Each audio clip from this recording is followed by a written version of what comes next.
Tonight, we are not going to explore the grand movements of armies or the intricate politics of lost empires. Instead, we are going to journey into a much quieter, more intimate corner of the past.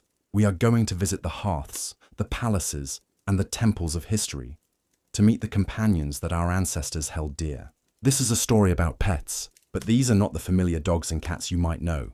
These are the strange, the sacred, and the surprising animals that shared the lives of humans across the centuries. We will learn how a purring cat could be seen as a god, how a monkey could be dressed in a tiny toga, and how a crocodile could be adorned with jewels. This is a gentle history, a story of the quiet and often peculiar bond between humans and the animal world. There is no need to follow every detail. Simply find a comfortable position, close your eyes, and allow the stories to unfold. Let the soft rustle of velvet robes, the quiet click of tiny claws on marble floors, and the whispered chants of ancient priests become a soothing backdrop for your own journey towards rest. Settle in and let us begin, in a land where the moonlight falls on the sands of the Nile and the gods walk on four silent paws. If you enjoy these journeys into the past, I'd really appreciate a quick like or even a subscribe. It helps our small community of quiet history lovers grow more than you know. I'm always curious where you all are listening from, so feel free to drop a comment with your location and what time it is there. It's fascinating to see our global community connecting through these stories. Now, dim the lights, maybe turn on a fan for that soft background hum, and let's ease into tonight's journey together. In the quiet of an ancient Egyptian home, as the heat of the day gives way to the cool of the desert night, the world is lit by the soft flickering flame of a small oil lamp. The air is still, carrying the scent of baked bread, dried herbs, and the faint earthy fragrance of the nearby Nile. In this soft, warm light, the shadows are long and deep, and moving through these shadows, with a grace that seems almost liquid, is a cat. Its fur is sleek, its eyes two luminous pools that reflect the lamplight. It does not walk so much as flow across the packed earth floor, its paws making no sound. It leaps effortlessly onto a woven mat near the sleeping quarters, circles once, and settles into a curled posture, a perfect crescent of quiet contentment. For the family that lives in this home, this creature is not merely a pet, not just a hunter of mice. Though it performs that duty with ruthless efficiency, it is a living, breathing vessel of the divine. It is a small, domestic echo of the great goddess Bastet, the fierce protector of the home, the bringer of good health and fortune. To harm this cat, even by accident, would be to invite disaster, to offend the gods themselves. And so, its life is one of quiet, revered privilege. The choicest scraps of fish are saved for it. The most comfortable, sun-warmed spot in the house is considered its own. When it begins to purr, a deep, rhythmic vibration that seems to fill the small room, the sound is not just comforting, it is a sacred music, a sign that the household is blessed, that it is under divine protection. When this small, sacred life eventually came to an end, the family's grief was real and profound, and the cat's final journey was one of utmost reverence. Its small body would be taken to special embalmers, who would treat it with the same meticulous care they would a human. They would wash the body, anoint it with precious oils and resins, and wrap it carefully in long, thin strips of fine linen. Every step was a ritual, a prayer. The goal was to preserve the physical form so that the cat's spirit could continue its journey into the afterlife, perhaps to be reunited with its human family on the shores of the great celestial Nile. The mummified cat, its face sometimes covered with a small painted mask, would be placed in a decorated coffin and interred in a vast cat cemetery, a necropolis where hundreds of thousands of these sacred animals were laid to rest. This act, so strange to our modern eyes, was the ultimate expression of a belief that the bond with this animal was not just for this life, but for all eternity. Now let us travel from the common home to the soaring temple, a place of immense stone columns and hushed sacred air. Let us imagine a temple dedicated to Sobek, the crocodile god, a powerful and feared deity who represented the might of the pharaoh and the fertile power of the Nile itself. Within the temple complex is a special, secluded lake, its waters dark and still. And here, lounging on a sun-warmed slab of stone at the water's edge, lives the temple's most important resident. It is a massive crocodile. Its scales are dark green, its stillness absolute, its eyes two ancient, unblinking golden slits. This is no wild beast. This is the living incarnation of the god, and he is treated as such. Temple priests, their heads shaved, their bodies clad in pure white linen, approach him with a slow, ritualized grace. They do not show fear, only profound reverence. They have adorned the great reptile. A heavy golden ring hangs from a piercing in what we might call his ear flap. Bracelets of lapis lazuli and carnelian are clasped around his thick, powerful legs. The priests murmur quiet chants, the sound a low hum that seems to be absorbed by the immense stone walls. They have brought him his offering. Not a scrap of fish, but a whole roasted goose, its skin glistening, presented on a platter. They place it before the great creature. For a long moment, nothing happens. Then, with a speed that is startling in its suddenness, the great jaws open and the offering disappears. The priests bow their heads, their duty done. The god has accepted their tribute. In the evening, they might burn incense, its fragrant smoke drifting across the sacred lake. They believe the crocodile understands their worship, that he enjoys the perfumes and the jewels. He is not a pet in the sense of a companion. He is a living idol, a focal point of awesome, terrifying power, a constant, living reminder of the untamable forces of nature that the Egyptians both feared and revered. His life is one of sacred, pampered, and utterly alien luxury.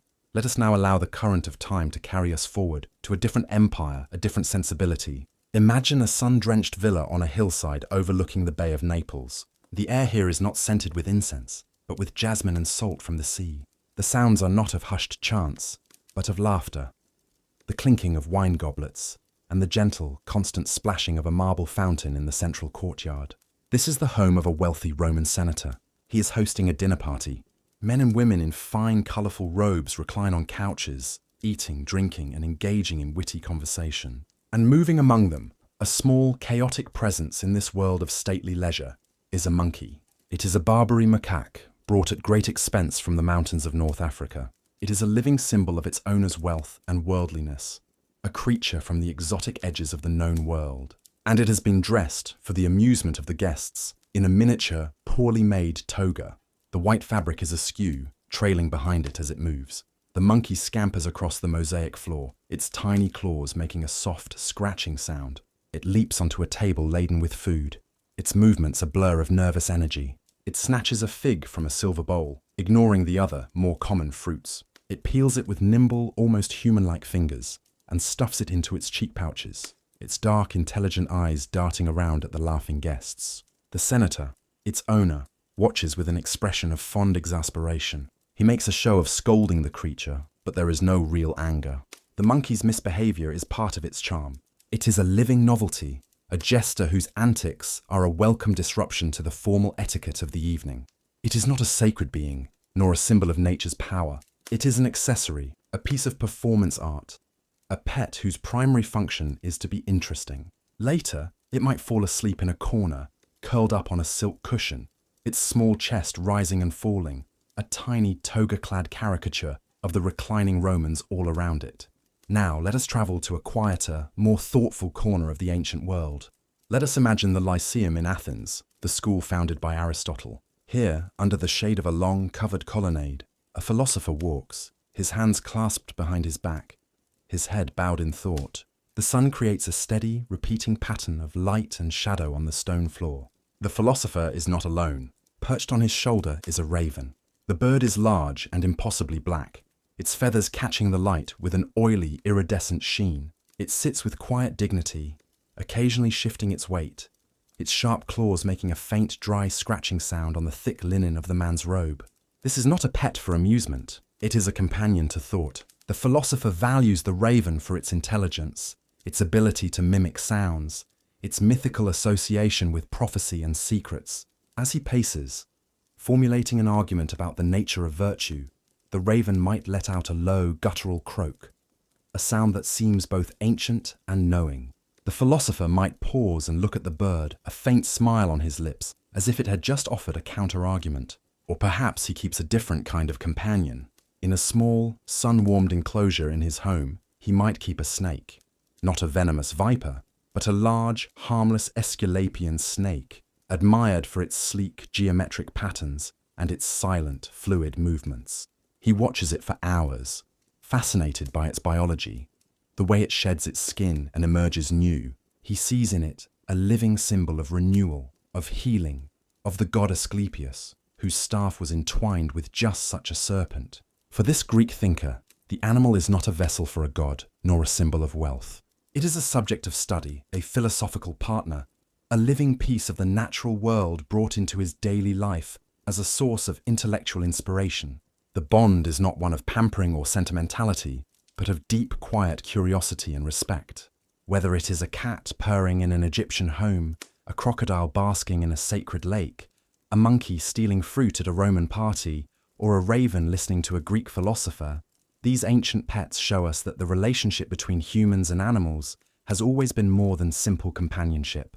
It has been a way of connecting with the divine, of displaying status, of finding amusement, and of contemplating the great, quiet mysteries of the natural world. The reverence of the ancient world, where a pet could be a god, slowly gave way to a different, though no less intense, form of devotion. As we drift forward in time, across the centuries and into the cold stone castles of medieval Europe, the gods have retreated to their heavens, but the human need for a small, warm, and loyal companion remains. Let us imagine a queen in her private chamber. The room is vast, the tapestries on the walls doing little to stop the chill that seeps from the fixed stone. A great fire crackles in the hearth, its light throwing immense flickering shadows across the room. The world outside the arrow-slit window is one of harsh politics, of arranged marriages and whispered plots. But here, in this small circle of warmth and light, is a world of perfect, uncomplicated affection. Curled upon a velvet cushion at the Queen's feet is a tiny dog, a distant ancestor of a Maltese or a Bichon Frise. It is so small it could fit comfortably in her two hands. Its fur is a cloud of soft white fluff, meticulously groomed. Around its neck is not a simple leather strap, but a collar of soft kidskin, studded with small polished river pearls and a single tiny silver bell that makes the faintest, most delicate sound when the creature stirs in its sleep. This is not a hunting hound or a guard dog. This animal has no function, no purpose, other than to be small, to be beautiful, and to offer its silent, unwavering companionship.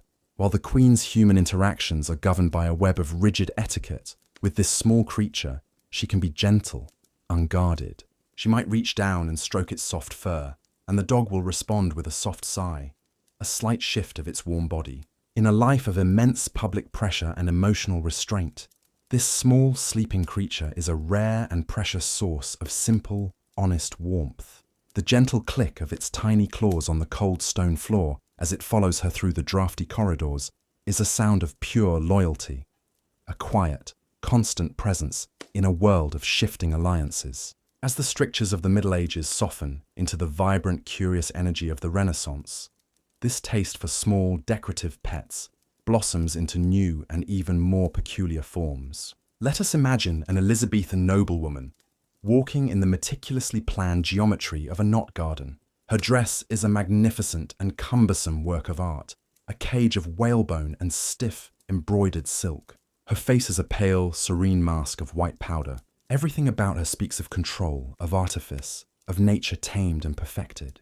And on her wrist, resting near her gloved hand, is a creature that embodies this same ideal. It is a squirrel, not a wild creature of the forest, but a pet, groomed and pampered. A delicate, almost invisible chain, wrought from fine gold, is attached to a tiny collar around its neck. The other end of the chain is looped around the lady's wrist, like a living bracelet. The squirrel is a flash of quick, nervous energy in this slow, stately world. It moves in short, sharp bursts, its bushy tail twitching. It might run up her arm to sit upon her shoulder, its dark, bright eyes surveying the world from its magnificent perch. She might offer it a shelled nut from a small embroidered pouch. The creature's frantic, nibbling energy is a source of quiet amusement, a conversation piece for her companions. It is a novelty, a living jewel, a symbol of her ability to possess and tame a piece of the wild, to turn its rustic energy into a refined and fashionable accessory. The faint, musical jingle of its golden leash is a constant reminder of its status, not as a wild thing, but as a precious and captive treasure.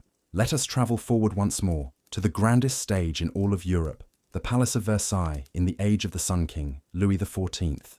This is a world of breathtaking scale and absolute formality. The gardens are a universe of perfect lines. The halls a seemingly endless progression of marble, gold, and mirrors. Here, every movement is choreographed, every word spoken is weighed. Yet even in this place of ultimate human grandeur, the soft padding of paws can be heard. Louis XIV was exceptionally fond of his dogs, particularly his spaniels. And these were not ordinary animals. They were royal pets, and they lived a life of unimaginable luxury. Imagine one of these small spaniels, trotting with quiet confidence through the echoing expanse of the Hall of Mirrors. The floor is a polished checkerboard of black and white marble, and the dog's small dark form is reflected 1,000 times over in the immense, glittering mirrors that line the walls, creating a dizzying, dreamlike effect. The sound of its claws is a tiny, delicate click-clack, a soft, living sound in a hall designed to overwhelm with silent, inanimate splendor. These dogs had their own apartments within the palace, their own staff of attendants, whose sole duty it was to see to their comfort. Their meals were prepared in the royal kitchens. Their coats were washed and perfumed with the same expensive floral scents favored by the courtiers themselves, ensuring that they were a pleasing and fragrant addition to the royal presence. They might sleep on miniature beds, draped with silks and velvets, their comfort a matter of royal decree. For the king, a man who lived his entire life on public display, these dogs offered a unique kind of relationship. They were utterly unimpressed by his power. Their affection was not calculated. Their loyalty was absolute. They were, perhaps, the only honest subjects in his entire kingdom. This desire to possess small, beautiful, and perfectly controlled versions of nature reached its zenith in the following century, with the fashion for keeping dwarf animals. This was not about finding a naturally small species like a lapdog, but about the human desire to reshape nature itself, to breed animals down to a miniature, almost toy-like scale. Picture a noble lady in the Rococo era, sitting in a delicate, shell-themed grotto in the corner of her private garden. The world is one of pastel colors, of delicate porcelain, of playful, artificial beauty, and at her side, nibbling delicately at a fallen rose petal, is a deer. But it is a deer no larger than a whippet. It is a miniature marvel, its legs impossibly slender, its coat a perfect pattern of soft, dappled spots, its eyes large, dark, and perpetually nervous. This tiny creature is the ultimate luxury. It is a living work of art, as carefully cultivated as the bonsai trees that were beginning to fascinate the European aristocracy. Its existence is a testament to its owner's immense wealth and influence, to her ability to command breeders to create this fragile, unnatural being for her amusement. The miniature deer would be kept in a special miniature park with miniature stables. It might be joined by other tiny marvels, a pig the size of a pug, or a cow that stood no higher than a man's knee. These were not farm animals. They were curiosities, living ornaments for a life dedicated to the pursuit of aesthetic novelty. The soft, hesitant click of the miniature deer's tiny hooves on the gravel path is a sound of profound artifice, a gentle but constant reminder of a time when the wealthiest members of society sought not just to own pets, but to create them, to fashion them into perfect, pocket-sized reflections of their own strange and beautiful world. The gilded cages of the royal courts, with their perfumed spaniels and jeweled squirrels, represent one kind of human-animal relationship, one based on status and aesthetics. But there is another, equally strange and fascinating history of pets, one where the animal's purpose was not merely to be beautiful or to offer affection, but to perform a task. These were not beasts of burden in the traditional sense, like the ox or the horse. They were creatures whose unique, innate abilities were harnessed by human ingenuity for surprising and often vital purposes. Let us now leave the palace halls and explore the world of strange utility, where the flutter of a wing could carry a secret, and the instincts of a small predator could help build an empire of communication. Imagine a stone tower at dawn, somewhere on the scarred landscape of 19th century Europe. The air is cool and misty, and the world below is a patchwork of dark woods and sleeping fields. Inside the top room of the tower, known as a dovecote, the air is alive with a sound that is both gentle and constant, the soft guttural cooing of hundreds of pigeons. The room is filled with small wooden nesting boxes, lining the walls from floor to ceiling. The scent is one of straw-dry bird droppings and a faint powdery smell of feathers. A man in a drab soldier's uniform moves through the room with a practiced, gentle calm. The birds are not afraid of him. They shuffle and coo, their iridescent necks glinting in the pale light from the single window.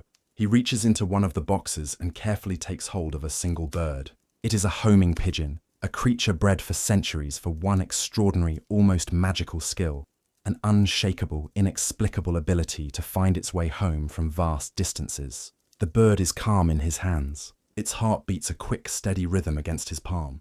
With his other hand, the soldier takes a tiny, lightweight metal capsule, no bigger than a grain of rice. Inside is a piece of paper, thin as onion skin, covered in tiny coded script. It is a military dispatch containing information of critical importance, troop movements, supply shortages, intelligence from a spy. He carefully attaches the capsule to the pigeon's leg with a small, secure ring. He strokes the bird's smooth head once, whispers a quiet word of encouragement, and walks to the open window. He holds the bird up. For a moment, it is still, its head cocked, its bright eye seeming to take in the landscape. Then with a gentle push, he releases it. The bird does not fall. Its wings catch the air with a sudden, powerful, and almost silent flapping motion. It climbs rapidly, circling the tower once, twice, as if fixing its position in the world.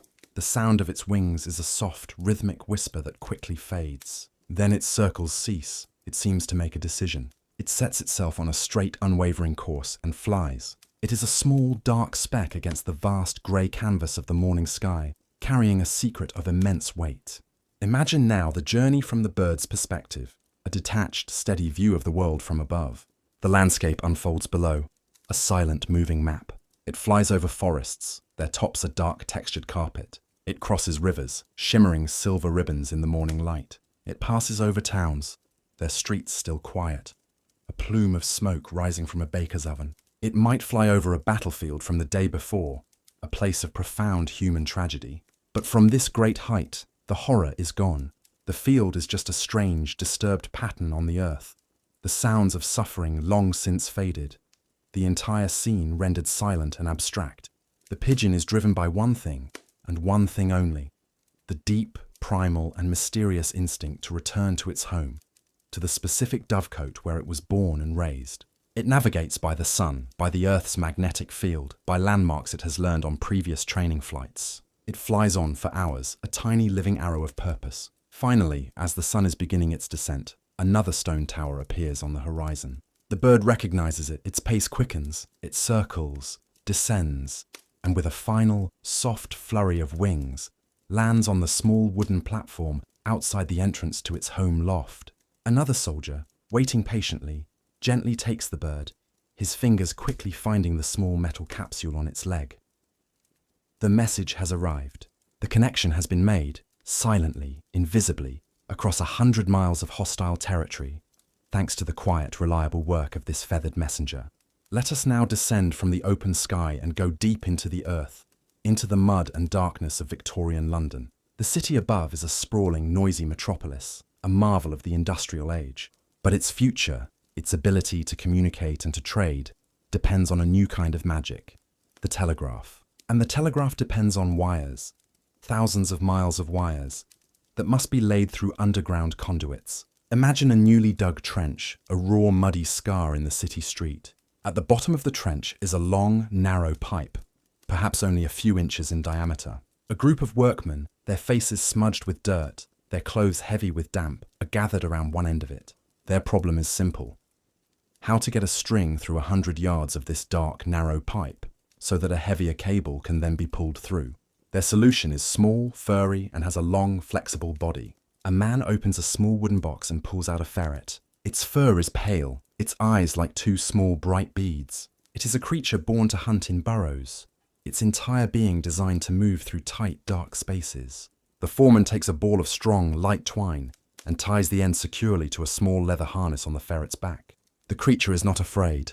It sniffs the dark opening of the pipe, its nose twitching, its whiskers sensing the enclosed space. It is a tunnel, and a ferret's instinct is to explore a tunnel. The foreman places the ferret into the mouth of the pipe. For a moment it hesitates. Then it disappears into the absolute darkness. The ball of twine resting on the muddy ground begins to slowly, steadily unwind. A workman holds it lightly, letting the string play out through his fingers. Now there is only waiting. The men are silent, their attention focused on the small, dark hole.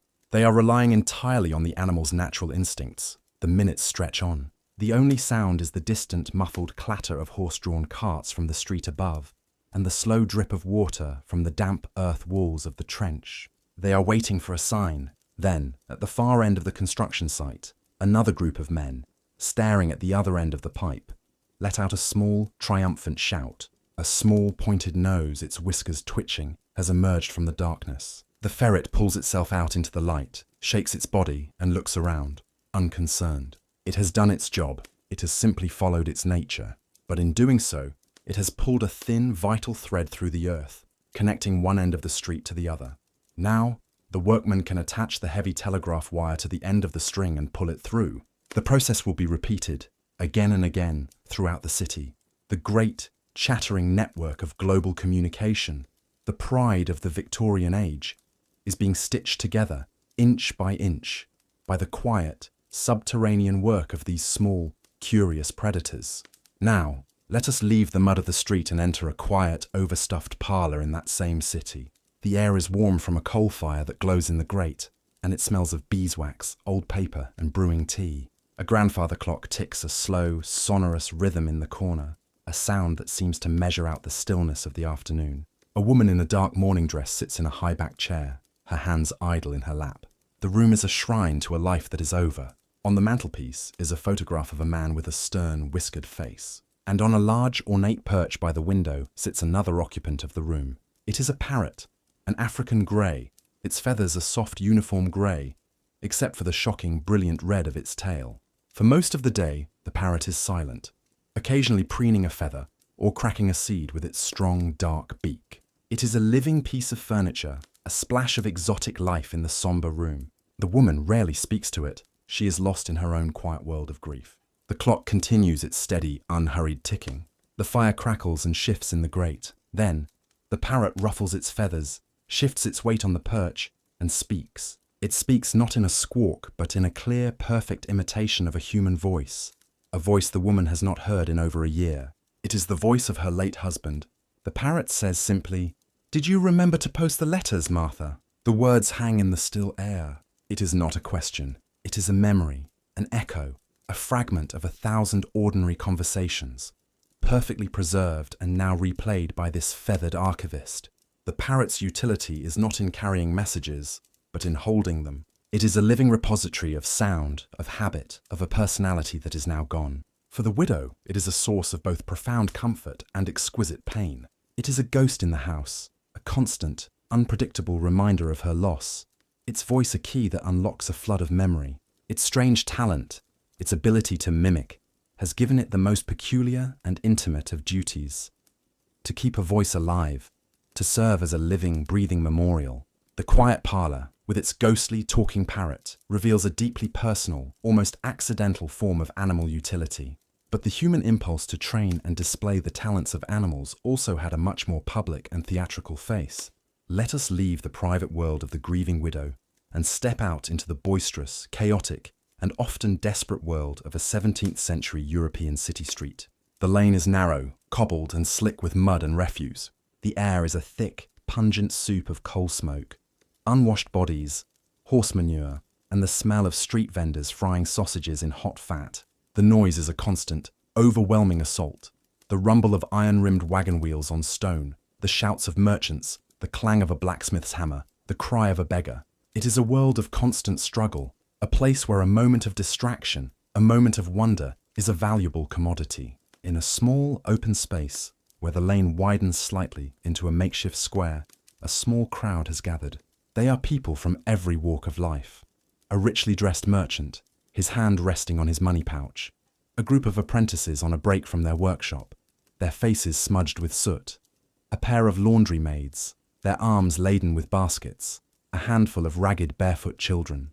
Their attention is utterly captivated by a small performance unfolding on a worn, threadbare piece of carpet laid out on the cobblestones. The performer is a man whose clothes are patched and whose face is etched with the lines of a hard life. He is a rat catcher, a man whose official profession is to deal with the city's endless vermin.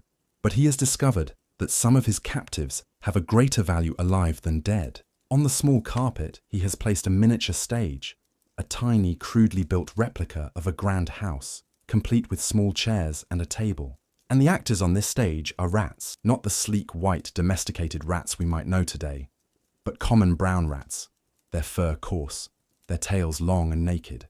Yet they are not behaving like rats. Through a process of immense, patient, and probably cruel training, they have learned to perform a bizarre parody of human life. At the command of their master, who plays a tune on a small, shrill pipe, one rat, dressed in a tiny red jacket, sits at the table. Another, with a scrap of white lace tied around its neck, pretends to serve it a meal. Two others, on their hind legs, engage in a mock sword fight with tiny wooden splinters. The crowd watches, mesmerized. For them, the rat is the ultimate symbol of filth, disease, and the grim reality of their daily lives. To see these creatures, the very embodiment of chaos, behaving with such unnatural human-like discipline, is a sight that is both hilarious and deeply unsettling. It is a form of magic, a triumph of human will over the basest aspects of nature. The performance is a small, absurd, and brilliant piece of street theatre.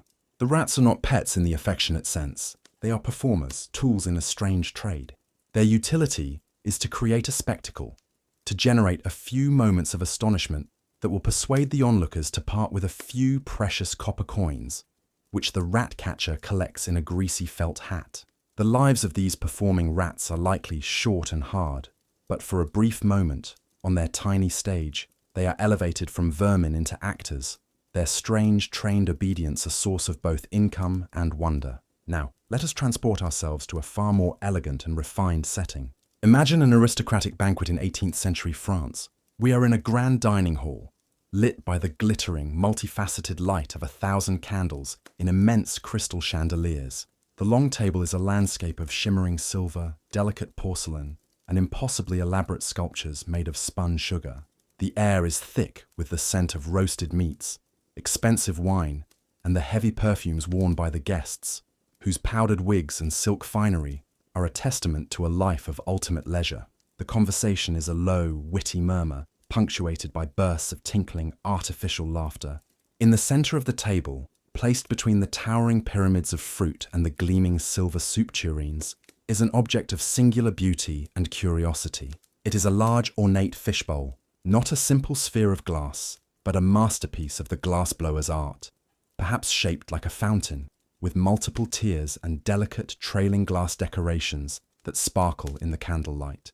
And within this transparent palace, a single magnificent fish swims in slow, lazy circles. It is a goldfish, a creature still relatively new and exotic to Europe, having been imported from the Far East. Its scales are not a simple gold, but a deep, vibrant, almost metallic orange, and its fins are long and fantastically trailing, like veils of silk. This fish is not here to be eaten. It is a living centerpiece, a piece of kinetic art. Its purpose is purely decorative. Its slow, silent, and graceful movements are intended to be a point of calm, contemplative beauty amidst the social whirl of the banquet. As the guests exchange clever bon mots and flirtatious glances, their eyes might be drawn to the bowl, to the silent, effortless grace of the fish as it glides through its small, clear world. It is a living jewel, its vibrant color a pleasing contrast to the white of the tablecloth. Its utility is its beauty. It contributes nothing to the conversation. It performs no tricks. It offers no affection. It simply exists, a perfect, silent, and beautiful object. Another element in a carefully curated performance of wealth, taste, and refinement. Its silent circular dance is the quietest, most subtle entertainment in the room. Finally, let us return to a world of work, but of a kind that is both strange and surprisingly gentle.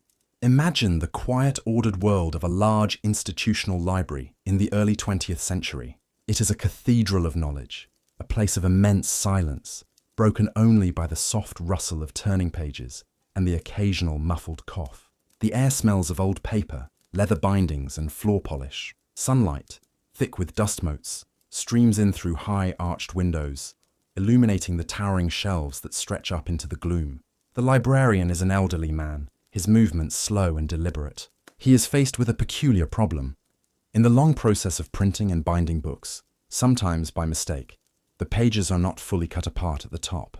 2 pages might be joined by a thin, uncut edge. For the reader, this is a minor annoyance. For the librarian, tasked with preserving the integrity of thousands of books, it is a problem to be solved. And his tool for this task is a small, unexpected assistant. On his large oak desk, in a small wicker basket lined with soft cloth, is a silverfish. It is a tiny, ancient, wingless insect, its body a tapered, silvery teardrop, its antennae long and delicate. Silverfish are known for their love of paper and the starchy glues used in bookbinding. In most contexts, they are a pest, but this one has been trained. The librarian, with immense patience, has taught it to perform a single specific task. He gently takes the insect from its basket and places it on the spine of a book he has opened to the offending pages. The silverfish, guided by its natural instincts, scurries towards the top edge of the pages. When it reaches the uncut fold, it does what it is naturally inclined to do. It begins to eat. With its tiny, almost invisible mandibles, it nibbles away at the thin paper bridge connecting the two pages. The librarian watches, his face impassive. The sound of the insect's work is utterly inaudible. It is a process of microscopic, silent destruction, harnessed for a constructive purpose. After a few moments, the silverfish has neatly chewed through the paper connection. The two pages now fall open, perfectly separated, with a barely perceptible feathery edge where the insect has worked. The librarian gently coaxes the silverfish back into its basket. He has saved the book from the potential damage of a clumsy knife blade. His tiny, strange pet has performed its quiet, specialized duty. Its utility is born of its own destructive nature, cleverly redirected to an act of preservation. It is perhaps the most boring and most delicate of all working animals, a silent, silvery servant in the quiet kingdom of books. The silent, nibbling work of the librarian's silverfish demonstrates a peculiar kind of partnership, one born of patience and esoteric need. But there are other, more poignant stories of the human-animal bond. Tales that reveal not just utility or status, but a deep, shared emotional connection that transcends time and species. Let us now turn the pages back once more and look for the faint, often overlooked inscriptions of affection, the quiet testaments to a love that was, to its owner, as real and as profound as any human relationship. Imagine yourself walking along a quiet, cypress-lined road just outside the city of Rome in the 2nd century AD. This is the Appian Way, and along its edges are the tombs and monuments of the dead. It is a city of silent memory. The air is warm and still, and the sound of the bustling city is a distant, gentle hum. You see the grand mausoleums of wealthy senators and the modest markers of common merchants. But then you notice a much smaller stone, set a little apart from the others. It is a gravestone, but it is too small for a human. You kneel down to read the inscription, the Latin letters carved deep into the weathered stone. The carving is simple, perhaps a little crude, the work of a local mason, not a master craftsman. The inscription reads, "To Helena, foster child, soul without comparison, and worthy of praise." Below the words is a small, simply carved image of a dog, its head cocked, its tail in a cheerful curl. This is not the tomb of a child named Helena. It is the tomb of a dog, and its owner, some long-forgotten Roman citizen, felt a grief so profound that he commissioned this stone, a permanent marker of his loss. He did not call her dog in the inscription. He called her foster child, alumna, a term of deep endearment and familial connection. He called her a soul without comparison. He was not just mourning the loss of a useful animal or a possession. He was mourning a family member. He was grieving a unique personality, a specific soul that he felt could never be replaced. All around you are the grand tombs celebrating the public achievements of men, their military victories, their political offices. But this small stone speaks to a different, more private world. It speaks of the quiet daily companionship, the wagging tail at the door, the warm presence at the foot of the bed. It is a testament to a love so strong that it demanded to be recorded, to be carved in stone, to defy the great, all-consuming silence of death itself. Let us wander through this spectral city of tombs. We find another small marker, this one for a dog named Margarita, Pearl. The inscription is a tiny poem, its words full of a raw, heartbroken sincerity. It reads, "I was a dog named Pearl, a pet of our mistress, who, while I was alive, used to place me on her lap, and I was used to licking her gentle hands. But alas, I have been swallowed up by the final darkness. My silent ashes are held by the earth. The voice is that of the dog herself, a literary device that makes the grief even more immediate and personal. You can almost feel the presence of the woman who wrote these words, her tears falling as she remembers the simple physical reality of her lost companion, the weight of the small dog on her lap, the touch of its tongue on her hand. The phrase, swallowed up by the final darkness, is one of profound finality and sorrow. This was not a pet. This was a cherished confidant, a source of physical comfort and uncomplicated love. Now let us leave the sun-baked stones of Rome and travel forward into the damp, green and sentimental world of 18th century France. The formal geometric gardens of the previous century have given way to a more natural, romantic English style of landscape. We find ourselves on the grand estate of a wealthy aristocrat. But we are not in the main garden. We are in a small, secluded grove of weeping willow trees, set beside a quiet, slow-moving stream. And here, dotted amongst the trees, is something extraordinary, a pet cemetery. This is not just a single humble tombstone. It is a collection of them. There are small marble columns, tiny, ornate sarcophagi, and little headstones, each one marking the final resting place of a beloved animal. Here lies Fifi, a poodle, eulogized on her stone as a model of fidelity. Nearby is the grave of Pierrot, a cat remembered for his charming independence. Each stone tells a story of a specific personality, a specific relationship. The creation of such a place is a bold statement. It declares that the emotional lives of these animals and the grief felt at their loss are worthy of the same dignity and ceremonial respect afforded to humans. It is a quiet rebellion against the idea that animals are unfeeling things. This small shaded grove is a sacred space, a testament to the belief that the bonds of affection are what truly matter, regardless of the species of the beloved.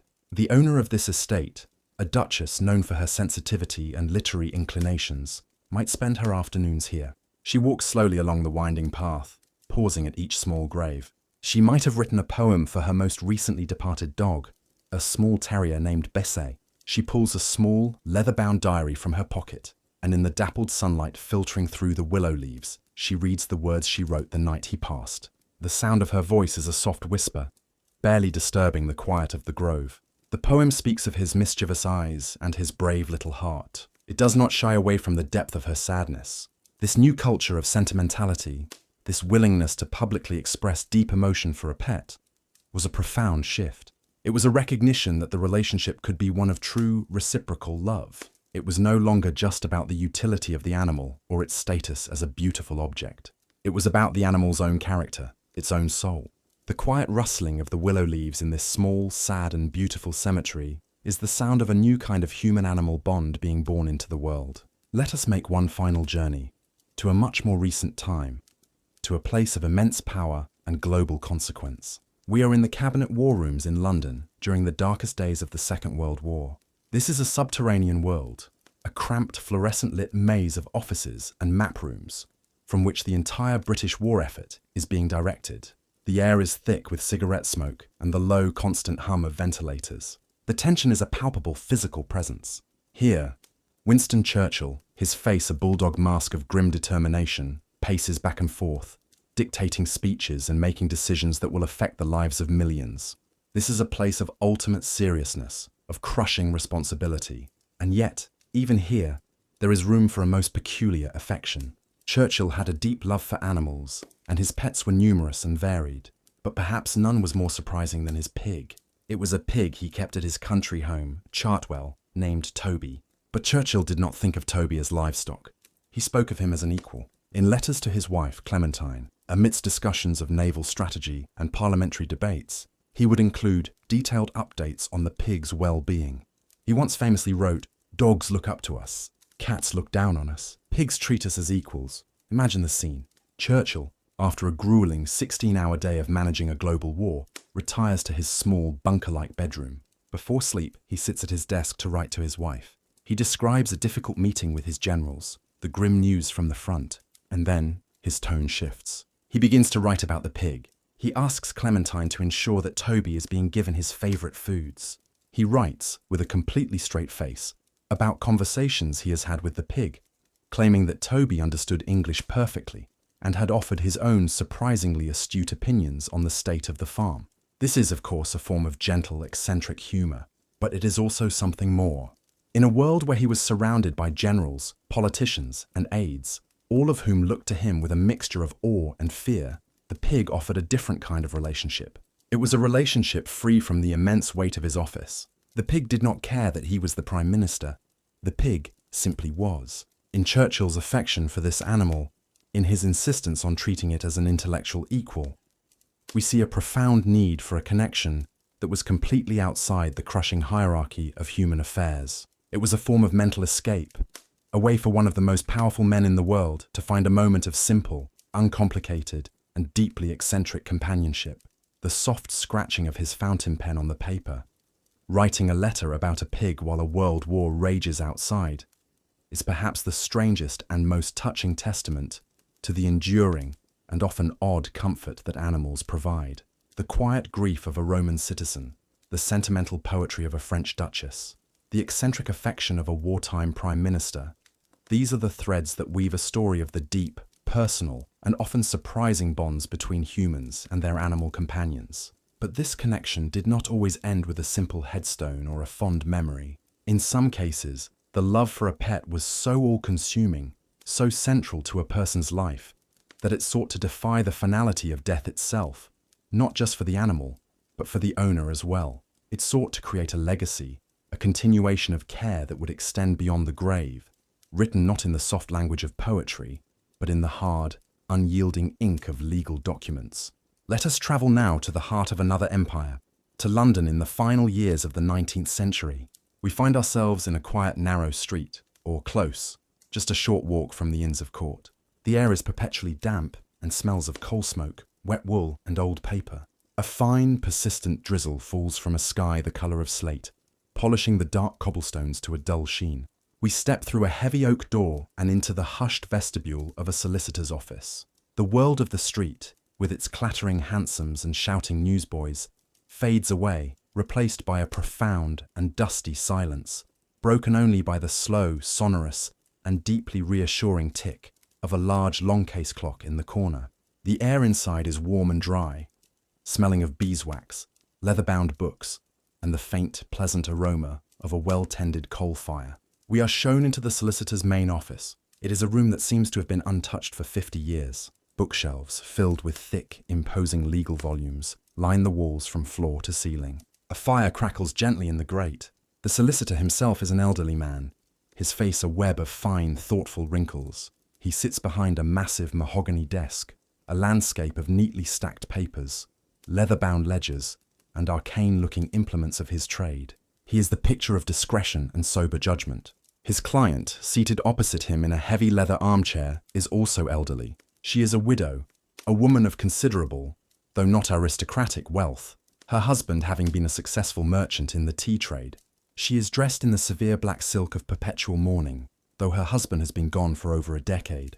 Her hands, covered in black lace gloves, are clasped tightly in her lap. She is a woman without children, her life one of quiet, solitary routine in a large, silent house in Kensington. Solitary, that is, except for one constant, devoted companion. On the floor, resting on a small embroidered cushion she has brought with her, sits a dog. It is a King Charles Spaniel, its large, dark, liquid eyes gazing up at its mistress with an expression of unwavering adoration.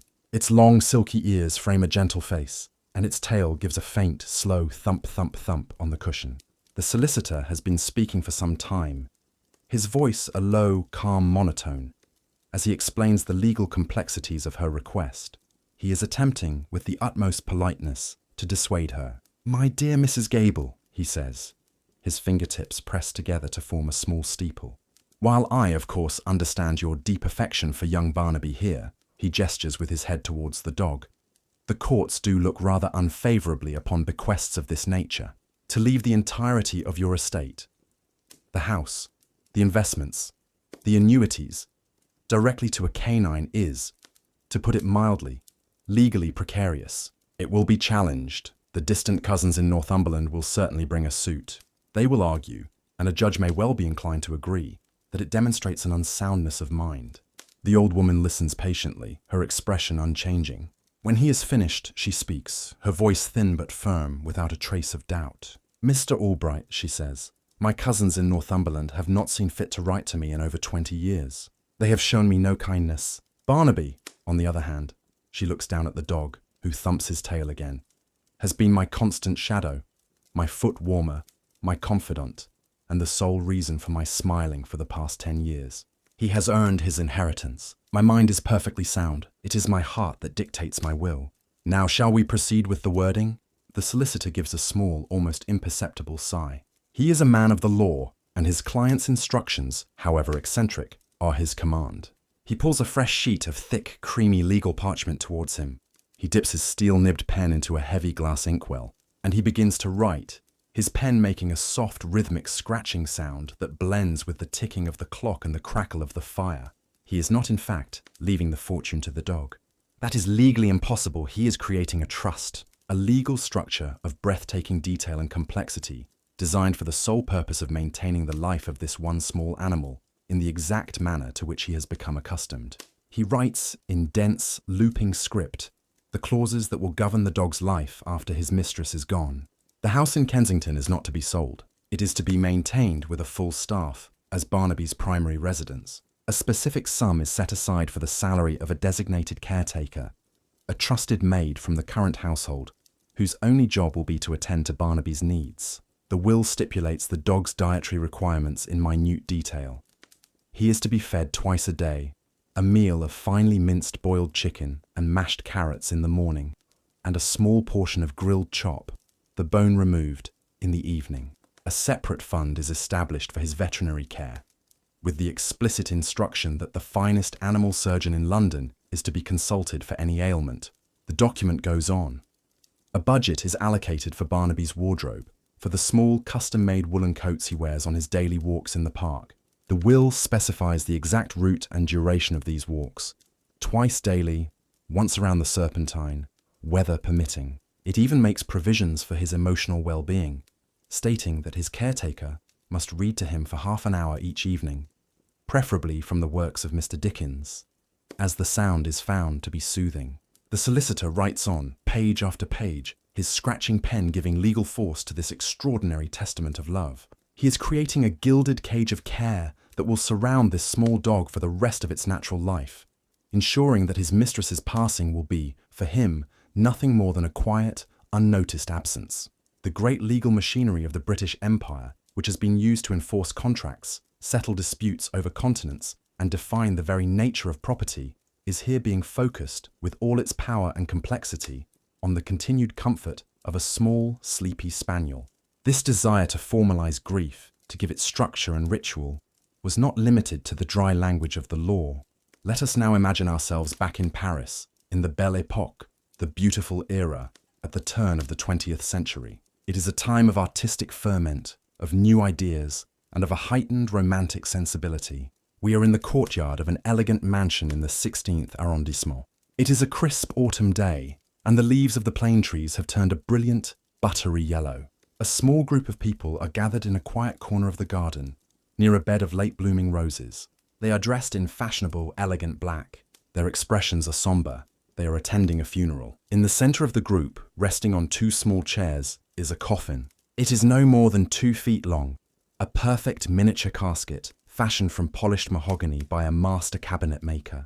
It is lined with padded white silk, and inside, resting on a tiny lace pillow, is the deceased. It is a papillon, a toy spaniel named Fleurette, beloved companion of the marquise who owns this house. The little dog wears a string of tiny seed pearls around her neck. Her eyes are closed, her small body still. The marquise, a famously beautiful woman whose portrait hangs in the salon, stands beside the coffin. Her face, beneath a delicate black veil, is etched with a very real and profound sadness. She holds a single white rose. Her friends, other elegantly dressed men and women of her artistic and social circle, stand around her, their expressions a mixture of sympathy and quiet fascination. This is the height of fashionable sentimentality. A young man, a poet whose melancholic verses are currently the talk of Paris, steps forward. He clears his throat, and in a low, sonorous voice he begins to read a eulogy he has composed for the occasion. He speaks of Fleurette's butterfly ears, a nod to her breed. He praises her unwavering loyalty, a virtue so rarely found in the hearts of men. He speaks of her silent understanding, and her gift of simple, uncomplicated joy.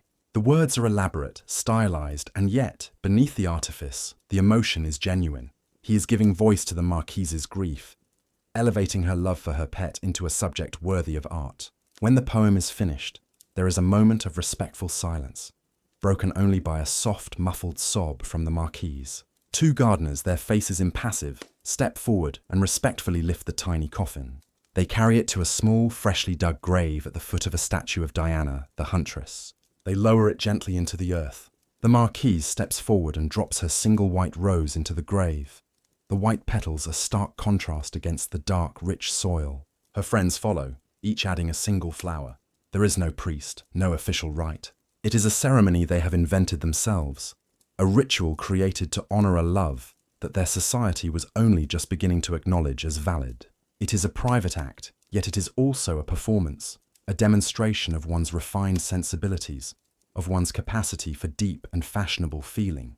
The quiet, rhythmic sound of the gardener's shovels filling the small grave with earth is the final punctuation mark in the story of a small life, a life that was, for one person, of immeasurable importance. The elaborate funeral of a Parisian lapdog and the legally fortified inheritance of a London spaniel are testaments to an affection so profound it sought to alter the very fabric of society, from its legal structures to its social rituals. These acts, born of immense wealth and a certain eccentric privilege, are the grand operatic finales of the human-pet relationship. But the quiet, enduring heart of this bond is often found in humbler, more universal moments, in the shared, unspoken routines that have connected humans and animals since the first wolf crept closer to a dwindling campfire, drawn by the promise of warmth and a discarded bone. Let us strip away the layers of time, past the powdered wigs and the miniature coffins, past the Roman tombstones and the sacred Egyptian temples. Let us travel to a time before written history, to a landscape of windswept plains and dark sheltering forests in northern Europe. Imagine a small, temporary settlement, a cluster of simple huts made from animal hides, stretched over a framework of bent saplings. The air is cold and sharp, and it smells of wood smoke, wet earth, and roasting meat. The people who live here are a small, nomadic clan, their lives dictated by the movement of the great herds of deer and bison they hunt for survival. Their world is one of constant, gnawing uncertainty. A young woman sits near the entrance to her family's hut. The fire in the central hearth has burned down to a bed of glowing orange embers, providing a gentle, radiant warmth. In her lap, she's cradling a bundle of furs, and nestled within the furs is a creature that is neither human nor, strictly speaking, a pet in any sense we have yet explored. It is a wolf pup. Its eyes, a startling pale blue, are only just beginning to lose their infant cloudiness. Its fur is still the soft, fluffy coat of a newborn. Its mother was likely killed in a hunt, the den discovered by accident. And this pup, for reasons no one in the clan can fully articulate, was spared. The woman's actions are driven by a simple primal instinct. She dips her finger into a wooden bowl containing a thin, watery broth, and she gently touches it to the pup's mouth. The pup, weak and shivering, instinctively begins to lick, its tiny, rough tongue a strange sensation against her skin. She is not thinking of the future. She is not thinking of training this creature to hunt or to guard the camp. She is simply responding to the sight of a helpless, orphaned being. Her act is one of pure, unthinking compassion. The bond being formed here is the oldest one of all, the powerful caring for the weak. As the weeks pass, the pup grows. It loses its puppy fat and begins to take on the lanky, powerful form of a young wolf. It is not tied up. It is free to roam the small camp, and it chooses not to. It stays close to the woman who has become its surrogate mother. It sleeps at the foot of her bedding, a warm, living weight in the cold night. It follows her when she goes to gather firewood or draw water from the stream. It does not behave like the wild wolves whose howls are sometimes heard from the distant hills. It has been imprinted on the human world. A subtle, unspoken bargain has been struck. The humans provide food and warmth. The young wolf, in return, offers its presence. Its sharp ears will prick up at the sound of a snapping twig in the forest long before any human notices. Its low, guttural growl at the scent of a strange animal, perhaps a cave bear sniffing around the camp's perimeter, becomes a reliable, living alarm system. Its utility is not planned. It emerges organically from the bond of affection. One evening, as the first stars begin to appear in the vast, dark sky, the woman sits by the fire, mending a piece of leather with a bone needle. The young wolf lies beside her, its head resting on her thigh. She absently strokes its thick, coarse fur.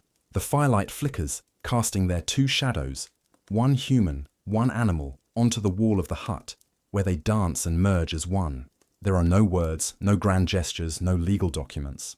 There is only this: a shared moment of quiet companionship, a circle of warmth and trust carved out of a vast and dangerous wilderness. This silent scene, repeated countless times across 1,000 generations, is the simple, powerful origin story of the pet. It is the beginning of the long journey that will lead eventually to all the others. To the sacred cat, the royal lapdog, and the beloved companion whose memory is worthy of being carved in stone. This quiet connection, this shared unspoken language between species, is the thread that runs through all of our stories. It is present in the soft purr of the Egyptian cat, a sound that assures a family they are safe and blessed. It is there in the gentle nuzzling of a medieval queen's lapdog, a rare moment of unguarded affection in a life of rigid formality. It is even there in the strange, shared purpose of the Victorian ferret, a brief, trusting partnership between man and animal in the dark tunnels beneath a bustling city. Across all the centuries, in all the vastly different cultures we have visited, this bond fulfills a fundamental human need. In a world that is often chaotic, unpredictable, and dangerous, a pet offers a small, manageable piece of the natural world. In a human society full of complex rules, shifting loyalties, and unspoken resentments, an animal offers a relationship of stunning simplicity. Its loyalty is absolute. Its affection is uncomplicated. It does not judge. It does not deceive. It simply is. Its presence is a steady, rhythmic counterpoint to the often jarring arrhythmias of human life. The soft, rhythmic breathing of a dog sleeping by the hearth is a sound of profound peace, a living lullaby that has soothed human anxieties for millennia. The gentle, abrasive feel of a cat's tongue, the quiet nickering of a horse, the soft weight of a bird on a shoulder. These are the small, physical anchors that have kept us connected to a world beyond our own complicated thoughts. And so, our journey through the oddest corners of pet history comes to a close. We have seen animals as gods, as fashion accessories, as co-workers, and as cherished family members. We have seen how our relationship with them reflects our own changing values, from sacred reverence to scientific curiosity, from sentimental devotion to an appreciation for their utility. But beneath all these different expressions, the core connection remains the same. It is a quiet, enduring, and deeply human need for a bond that is honest, simple, and true. As you now settle into your own quiet space, preparing for your own journey towards sleep, perhaps you might feel a new appreciation for this ancient relationship. The comfort of an animal is a quiet thread that connects our modern world directly to the most distant firelit evenings of our ancestors. It is a shared story, written not in history books, but in the silent, trusting gaze that passes between two very different kinds of beings. It is a story of a bond that is, in its own quiet, humble, and often very odd way, one of the most enduring love stories of all. Allow yourself to rest now, to drift into that same quiet, peaceful space that has always existed between humans and the animal companions who share our lives. The story of the human-animal bond, as we have seen, is a vast and varied tapestry, woven with threads of the sacred, the strange, the utilitarian, and the deeply affectionate. We have traveled from the dawn of civilization to the dawn of the modern age, witnessing how this fundamental relationship has shifted and evolved, always reflecting the values and anxieties of the surrounding culture. But to truly complete our journey, we must now step away from the specific stories of individual pets and consider one final, overarching theme: the way we have thought about the inner lives of animals themselves. This is perhaps the strangest pet practice of all: the long, slow, and often contradictory process of trying to understand what, if anything, is going on in the minds of the creatures who share our homes. Let us imagine ourselves in the 17th century once more, but this time we are not in a perfumed palace or a boisterous city street. We are in the quiet, austere study of a great philosopher, a man like René Descartes. The room is a temple of pure reason. It is orderly, geometric, and stripped of all unnecessary ornamentation. The only light comes from a tall window, its panes forming a perfect grid, through which the cool, rational light of a northern European afternoon falls upon a polished wooden desk.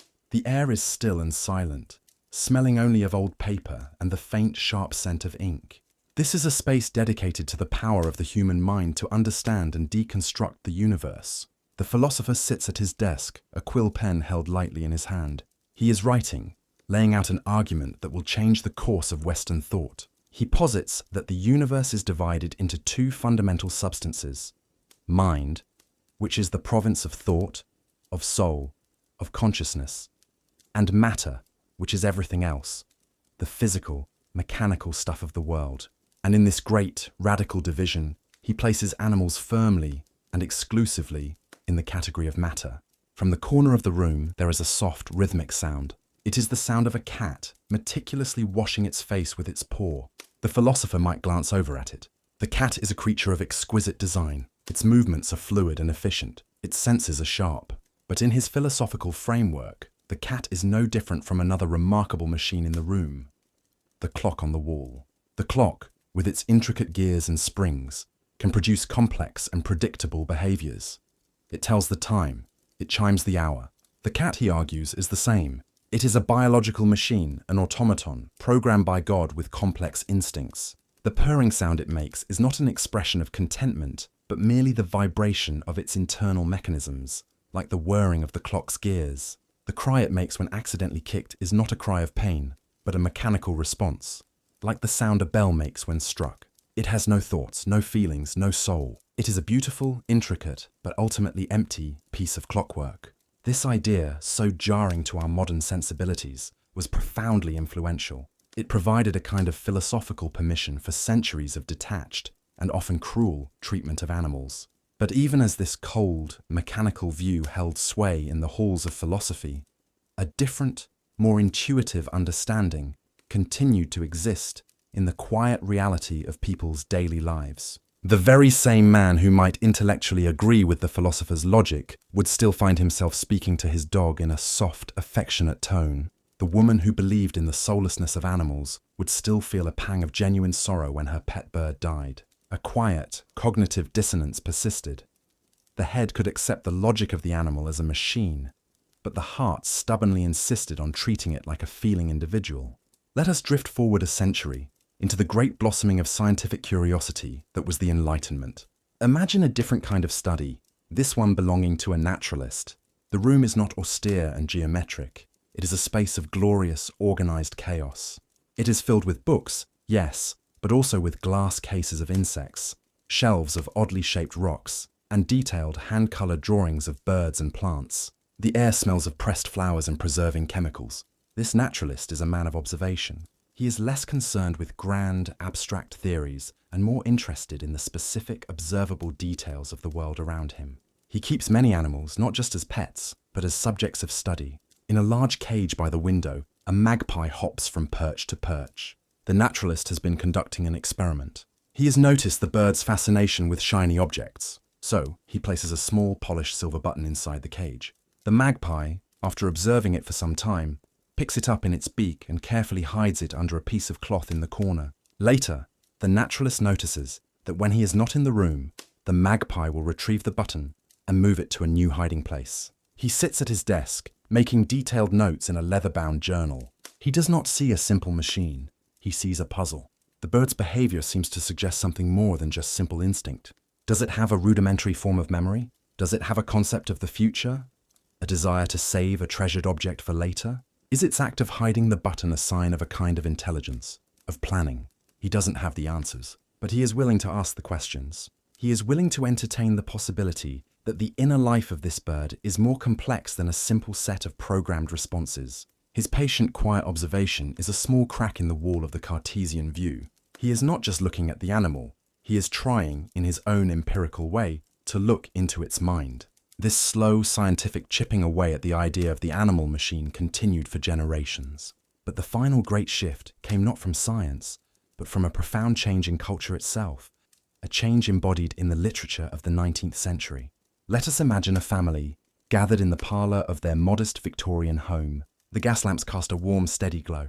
The fire burns low in the grate. The father is reading aloud from a newly published book. His voice is the only sound in the quiet room, his children listening with rapt attention. The book is Black Beauty. He is reading a chapter from the perspective of the horse itself. The horse is the narrator. The horse describes the feeling of a cruel bearing rein, the fear of a drunken master, the comfort of a kind hand, the loyalty it feels towards a good owner. For the first time, a mass audience is being asked not just to observe an animal, but to inhabit its consciousness, to experience the world from its point of view. The story is a powerful work of fiction, but its emotional impact is revolutionary. It teaches its readers empathy on a grand scale. It forces them to see the animal not as an it, but as a he, as a protagonist with feelings, fears, and a desire for kindness that is no different from their own. The quiet act of a father reading this story to his children is a more powerful force for changing human perception than any philosophical treatise. It is teaching a generation that the line between human and animal is not a solid wall, but a porous, permeable membrane. And so, we arrive back in our own time, a time that has inherited all of these complex, contradictory legacies. We live in a world that still uses animals for work and for science, often relying on a detached, utilitarian view.